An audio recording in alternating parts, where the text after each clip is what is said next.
بابر اعظم کا دشمن نمبر 1 اس وقت شدید مشکل میں پھنس چکا ہے اور اب وہ سوچ رہا ہے کہ کروں تو کیا کروں۔ ناظرین، معاملہ جو ہے وہ اب عدالت تک جا پہنچا ہے۔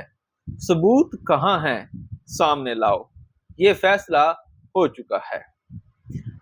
اصل میں بات یہ ہے کہ ورلڈ کپ میں ناقص کارکردگی کے بعد بابر اعظم پر ہر کسی نے جی بھر کے کیچڑ اچھالا ہے، اور معاملہ یہاں تک پہنچ گیا کہ ٹیم میں گروپ بندی سے بات ہوتی ہوتی بابر اعظم کے گھر تک پہنچ گئی تھی، اور کچھ لوگوں نے یہ الزامات بھی لگائے تھے کہ بابر اعظم نے دبئی، آسٹریلیا وغیرہ میں بنگلے خریدے اور ای ٹرون گاڑی خریدی، اور اس سب کے پیچھے جو وجہ تھی وہ تھی بابر اعظم کا میچ ہارنا۔ یعنی کہ وہ میچ ہارتے تھے اور کسی تھرڈ پارٹی سے پیسے لیتے تھے۔ یعنی کہ ان کا کہنے کا مقصد یہ تھا کہ میں بھی اس پہ جوئے لگتے ہیں، ٹھیک ہے، لوگوں سے وہ جو ہے وہ کوئی ڈیلز کرتے ہیں یا کسی بھی حوالے سے وہ میچ ہارنے کے پیسے لے کر یہ بڑی بڑی جو چیزیں ہیں، بنگلے اور گاڑیاں بنا رہے ہیں۔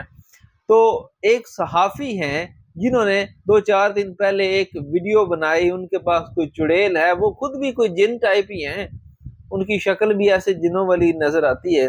تو انہوں نے یہ دعویٰ کیا تھا کہ بابر اعظم جو ہے وہ میچ فکسنگ کا جو ہے وہ کام کر رہے ہیں، اور انہوں نے پاکستان کو ہرانے کے لیے پیسے لیے ہیں۔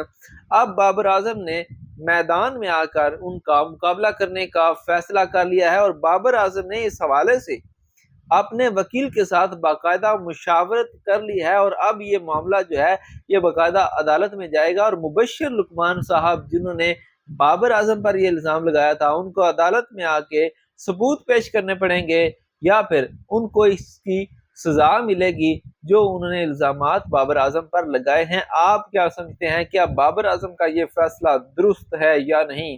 اپنی رائے کا اظہار کمنٹ سیکشن میں لازمی کیجیے گا۔